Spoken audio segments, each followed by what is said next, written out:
NHPC கரண்ட்டாக வந்து 101.75 இருக்குது. இது 106 வரைக்கும் போக வாய்ப்பு இருக்குது. ஏற்கனவே வச்சுருந்தீங்கன்னா ஹோல்ட் பண்ணுங்கள். புதுசாக வாங்க போகிறீங்கன்னா அக்யூமுலேட் பண்ணலாம். நல்லா பிரேக் அவுட் ஆகி 87லேருந்து பார்த்திங்கன்னா 101 வரைக்கும் போயிருக்கு. இப்போதைக்கு இன்னும் ஒரு 5 ரூபா தான். கூடிய சீக்கிரம் வந்து டார்கெட் ஹிட் ஆகிடும். இன்றைக்கே பார்த்திங்கன்னா ப்ரொமோட்டர் ஹோல்டிங்லாம் உங்களுக்கு வந்து சமத்தையும் இன்க்ரீஸ் ஆகிருக்கு. நீங்கள் ஒரு நாள்லேயே பார்த்திங்கன்னா உங்களுக்கு ஷார்ட் டேர்மில் ஒரு 5 rupees ப்ராஃபிட் கொடுக்கும். டிவிடெண்ட்டும் ஓரளவு ரீசனபுளாக கொடுக்குற கம்பெனி தான். நல்லா ப்ராஃபிட் கொடுத்துருக்கு.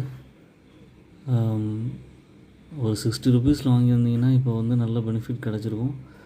பட் பரவாயில்ல, இந்த ப்ரைஸில் கூட வாங்கலாம். நம்ம வாங்கினீங்கன்னா ஒரு பல்க் குவான்டிட்டி வாங்க நல்ல